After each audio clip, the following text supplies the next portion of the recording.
assez faux parce que tu crois que tu vas te lever le matin? Oui, t'es croyant. Tu crois que tu vas finir tes études? Oui. Pourquoi tu entames? Peut-être tu vas mourir avant. Pourquoi tu te maries? Peut-être tu vas divorcer dans les 8 semaines. Donc t'es croyant. Oui, mais je parlais pas de ça, je parlais de croire en Dieu. Mais le fait que tu crois pas en Dieu, ça tu y crois? Oui, alors t'es croyant. Non, ça a l'air ridicule comme ça, mais des fois j'étais dans une gare TGV, j'attendais le train. Il y a un gars qui me voit, il me dit bonjour, vous êtes rabbin? Je dis non, je suis cow-boy. Il me dit ah ouais. Mais je peux vous poser une question? Je dis oui. Donc c'est peut-être le chapeau, le manteau, je sais pas. En tout cas, le cheval n'était pas là. Je lui dis, il me dit, je peux vous poser une question? Il me dit oui. Il me dit, pouvez-vous me prouver que Dieu existe? Je dis, bah, je sais pas, vous avez combien de temps? Il m'a dit, j'ai 5 minutes. Je fais, vous savez que ça fait 5000 ans que les hommes se posent la question, et vous avez 5 minutes? Il m'a dit, c'est tout ce que j'ai à vous accorder. Je dis, bon. Je dis, ok, on y va. Je dis, vous existez, vous? Il m'a dit, bah oui. Je dis, mais comment vous le savez? Il m'a dit, bah, j'ai conscience d'exister. Ah. Cette conscience d'exister, vous l'avez héritée de quelqu'un qui existait? Oui, mon père. Lui-même savait qu'il existait, oui. De qui il a eu la conscience d'exister lui-même? De quelqu'un qui existait. Le premier homme, il a existé, il avait la conscience d'exister. De qui il a eu la conscience d'exister? De quelqu'un qui existe, donc Dieu existe. Vous avez même le temps de boire un café, si vous voulez. Je peux plus croire. Ça a l'air plus logique déjà que Dieu se dévoile à Mohammed et lui donne du prophétie que de raconter qu'un peuple entier il a vu Dieu. Si un peuple entier il a vu Dieu, des femmes, des enfants, des ânes, etc., tous ils ont vu Dieu, alors pourquoi que Mohammed n'aurait pas vu Dieu? Je demande aux Ishmaélites de ne pas couper ce passage et le mettre tout seul dans leur site. Parce qu'après ils disent, voilà, le Rav Shaya a compris que l'islam est préférable que le judaïsme. Je suis dans un développement, d'accord? Voire du début à la fin. Beaucoup de gens peuvent dire, je suis né juif, c'est pour ça que je crois au judaïsme. Je crois en Dieu, on fait Pessah, traditionnaliste, etc. Mais si j'étais né palestinien, ben j'aurais cru en Palestine, d'accord, Mohammed et Yasser Arafat, etc. Si j'étais né chinois, j'aurais cru, je connais pas l'idole des Chinois, d'accord. Si j'étais né hindou, j'aurais cru à Bouddha, etc. Donc, c'est pas bien de dire le nom des idoles. Alors, chacun a sa croyance. Comme on disait quand j'étais jeune, on disait, ta liberté s'arrête où commence celle des autres. Donc tu veux croire, ok, fais ce que tu veux, mais chez toi, arrête d'embêter les autres avec tes histoires. Ce genre de mots, personne n'est certain d'avoir la vérité, et tout le monde croit en quelque chose qui a de fortes chances d'être faux. Hein, parce que un dit c'est ça, l'autre dit c'est ça, et qui me dit qu'un a raison, ils ont tous tort. Si on va là où il n'y a rien, où il y a un crapaud, qu'est-ce que j'en sais, d'accord, peut-être le jour on verra après la mort qu'on s'est tous plantés, c'était le grand crapaud qui était là-haut, il rigolera bien. Réponse. Nulle part dans la Torah il est écrit de croire. C'est faux. Maïmonide commence sa grande œuvre qui s'appelle Mishneh Torah, deuxième Torah, donc il a fait un résumé de toute la Torah écrite et orale, et il dit, il commence comme ça, il faut savoir qu'il y a là-bas, on ne sait pas où, quelque part, une réalité première de laquelle tout dépend. Elle est indépendante de ce qu'elle a créé et la création est dépendante de cette réalité première. Il dit bien savoir. Il est vrai qu'il y a un autre livre qu'il a écrit plus tôt, d'ailleurs en arabe, c'est le livre des mitzvot. Là-bas, il fait le décompte des 613 mitzvot. Et là-bas, ils ont traduit, il y a un mitzvah de croire qu'il y a à la base un Dieu, enfin une réalité première, etc. Mais dernièrement, enfin il y a quelques dizaines d'années déjà en Israël, il y a un Yéménite, Kapar qui s'appelle, qui connaît très bien l'arabe et qui a traduit, il dit que ça signifie pas croire. C'est quelque chose entre croire et savoir. Et quand le Maïmonide a écrit en hébreu, et c'est pas une traduction de l'arabe, il a bien dit savoir. Pour la bonne raison qu'il n'y a nulle part dans la Torah, le mitzvah, ve'emanta, tu croiras en Dieu. Il n'existe pas. Et pour une raison très très simple. Un croyant, il a 1 million de chances de se planter. J'ai fait un cours qui s'appelle la preuve irréfutable. Moi, je dis comme ça. Quelqu'un qui croit, c'est un fou. Vraiment, je suis tout à fait sincère dans ce que je dis. Il va baser une vie entière. Des efforts quotidiens, des prières, des offrandes, qu'est-ce que j'en sais. Il va se bloquer de ça et de ça parce qu'il croit que tu te plantes. Comme si je dis maintenant, moi, je crois qu'il y a un cactus ici dans l'armoire. C'est l'exemple que je donne là-bas. D'accord? Peut-être oui, peut-être non. On ne peut pas savoir. Quand je vais baser toute ma vie sur une chose qui est peut-être fausse, il y a beaucoup plus de chances que ce soit faux que ce soit vrai. Parce que toutes les réalités possibles qui peuvent être vraies. Il y en a un infini. Et tu dis, ça c'est vrai. Sur la base de quoi? Je crois. Sincèrement, ça frôle la psychiatrie. D'accord? C'est très, très, très bizarre. Bon, alors peut-être que les gens, ils ont un besoin de foi, et je comprends les athées. Un athée, pour moi, est beaucoup plus sain qu'un croyant, bien qu'un athée soit aussi un croyant. Il croit dans son athéisme. D'accord? Quelqu'un qui dit, je ne sais pas si ça existe, quelqu'un qui dit, moi, je crois en rien. Ni je crois, c'est pas, je suis un fervent du non-croyant. Je suis ni un croyant, ni un non-croyant. C'est quoi? Je suis pas, je suis un point d'interrogation toute la journée, je suis comme ça en train de poser des questions. Ça, c'est un type intelligent. Mais je pense pas qu'il y en a des gens pareils, c'est insupportable de vivre dans le questionnement total. Moi, j'étais un très grand, avant que je connaisse la Torah, j'étais un chercheur de la vérité. Je ne dormais pas la nuit, j'étais torturé, d'accord? Torturé. Qui, quoi, comment? Je l'ai regardé, tac, tac, tac, tac. Bon, bonjour, Baruch Hashem, Dieu a pitié de moi, et j'ai vu où était la vérité. Pas j'ai cru, j'ai su. Donc, il y a le niveau le plus nul, c'est le croyant. Après, tu as le niveau du type qui, point d'interrogation, et ça, c'est déjà très puissant, et il n'y en a pas beaucoup comme ça. Et tu as le summum, le peuple juif, Baruch Hashem, qui, eux, ne croient pas. Ils savent. Quelle est la différence entre savoir et croire? Savoir. Je vois devant moi ce qu'on appelle un stylo bleu. D'accord? C'est pas une croyance. Je crois que j'ai devant moi un stylo. Tu dis je crois que j'ai devant moi un stylo. Il y a un problème, ça s'appelle la berlue. D'accord? C'est psychiatrique aussi. Je sais, je vois. Alors comment est-ce qu'on sait que la Torah est d'origine divine? Comment on voit? Alors, ceux qui vivaient il y a 3300 ans, ils ont vu Dieu au Mont Sinaï, donc ils ont dit, on ne veut pas croire, on veut voir, d'accord. Comme c'est écrit dans les paroles des sages, ils ont dit, on veut voir notre roi. Ok, Dieu a dit, c'est bon, préparez-vous, et Dieu se dévoile, et Dieu s'est dévoilé. Mais nous, on n'a pas le luxe d'avoir toutes les générations, Dieu qui se dévoile, qui nous dit, coucou, c'est moi. Alors, on a une chose que Dieu nous a donnée, qui s'appelle la raison, d'accord, qui est un système de réflexion qui est super catégorique. Si quelqu'un est raisonnable à fond, il peut définir si une chose elle est vraie ou elle est fausse. Par exemple, si je dis si A est égal à B, c'est un raisonnement ça, si A est égal à B et B est égal à C, alors forcément A est égal à C. L'univers peut s'écrouler 1000 fois, toujours ça restera vrai. La raison, c'est au-delà de toute chose matérielle, c'est une chose qui est super puissante. Or, nous pouvons démontrer de façon rationnelle totale la véracité divine de la Torah. Il y a plusieurs cours qui le font. Des cours que ça fait un cours il y aura bientôt 20 ans bientôt en péremption, d'accord, on m'a demandé de le refaire tellement il est vieux, mais bon, il est trop bon pour que je refasse, j'ai pas la force de le refaire aujourd'hui. Ça s'appelle la preuve irréfutable. Des centaines de milliers de gens l'ont vu, personne ne peut réfuter jusqu'à aujourd'hui. Ils ont essayé. Wallo, nada. Hein, irréfutable. Après, il y a un deuxième cours, très spectaculaire, ça s'appelle Germania. C'est moins rationnel que le premier. Il faut d'abord le voir le premier pour comprendre les raisons. Après, ça c'est encore comme ça. Une bonne gifle avec les étoiles qui tournent, et hop, mais là, on devient des sachants, et non des croyants.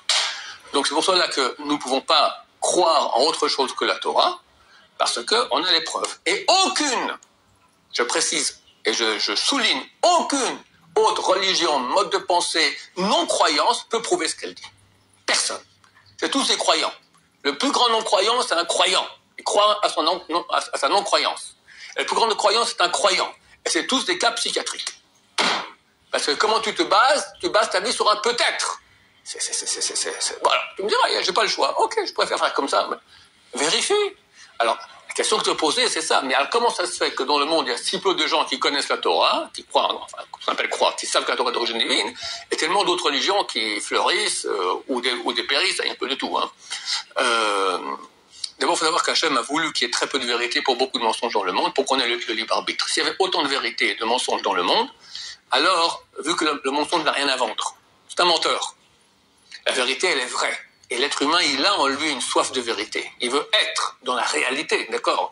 Si c'était moitié-moitié, le mensonge n'aurait aucun impact sur nous, donc il n'y aurait pas de libre arbitre.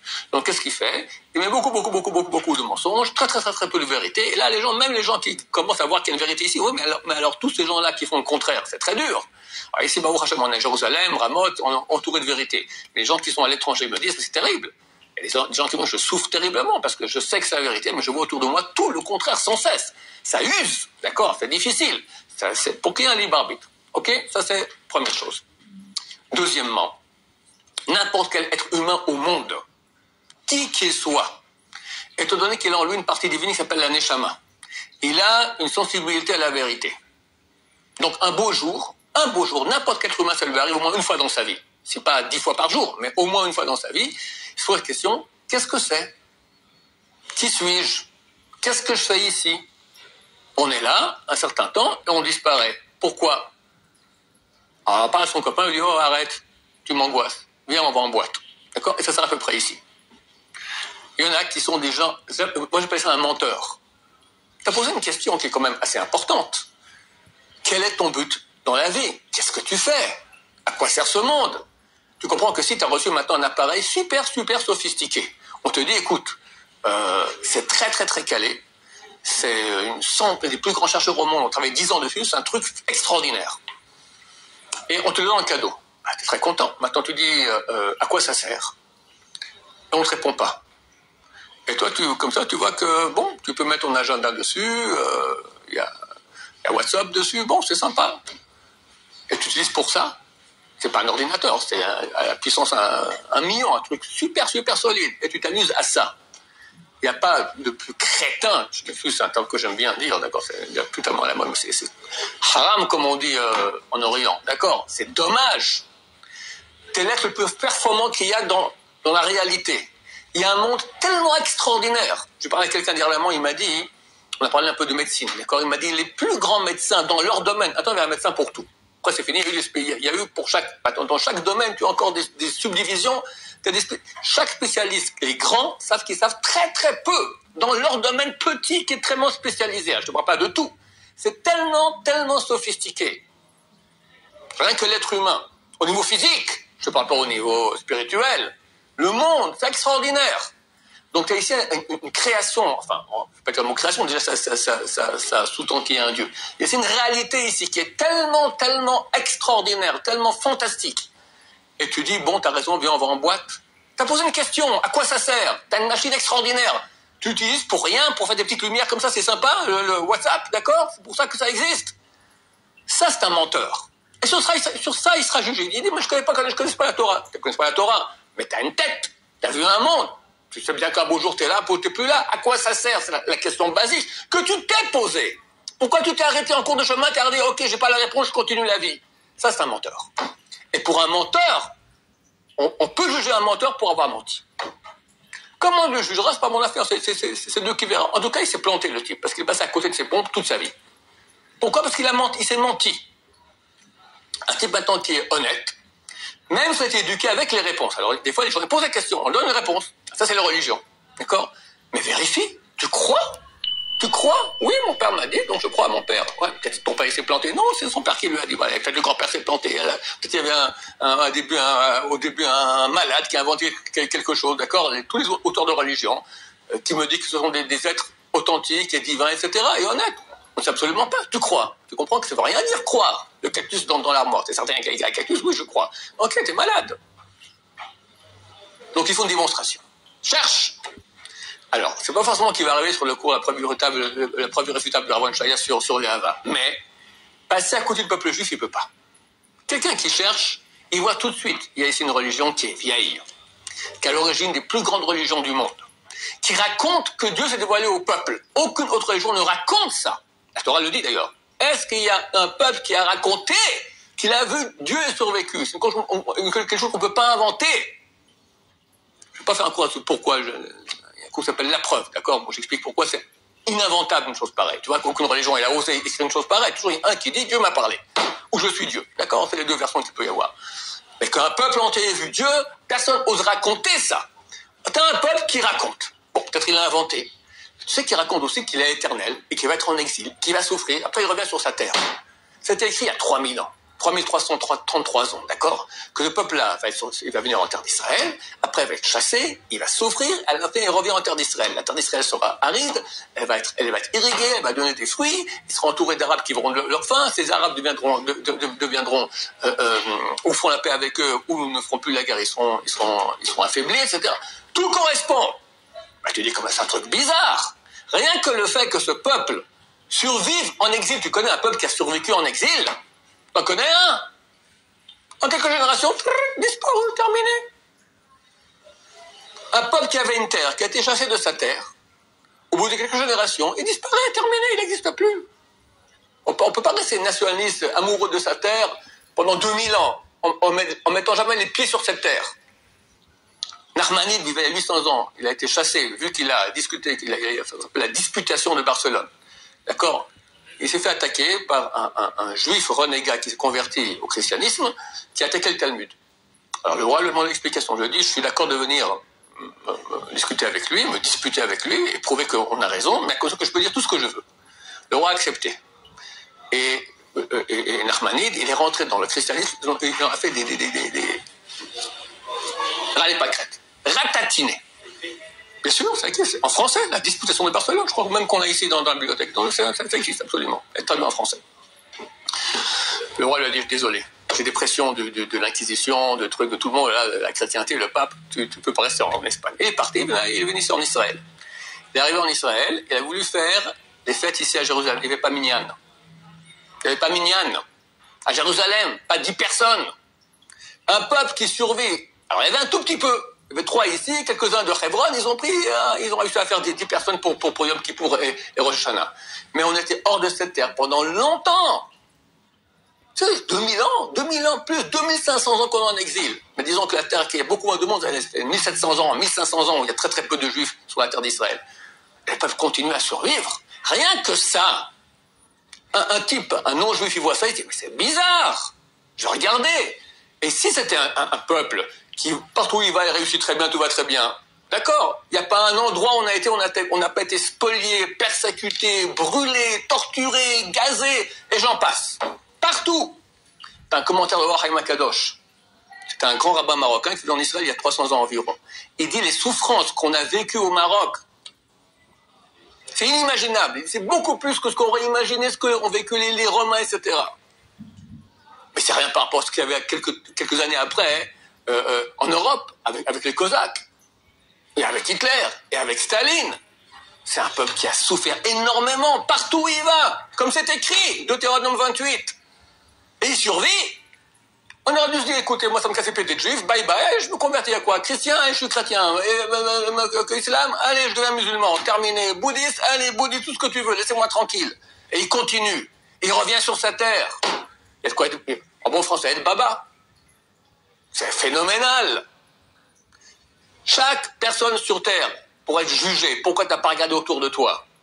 Mais, quoi? Tu as des mais. On pense au nous mal, on est des nazis côté palestiniens. Il y a beaucoup d'antisémitisme, mais c'est vrai. Mais vas-y, déblaye un peu. Cherche. Dieu jugera à quel point chacun était responsable, combien il aurait pu trouver, être conscient, etc. Mais dire, je peux pas révéler la vérité en tant que non-juif, c'est archi faux. Parce que tu as une neshama, tu as une partie divine en toi qui te fait chercher la vérité, et tu as les moyens, grâce à la raison, de trouver où elle est. C'est simple.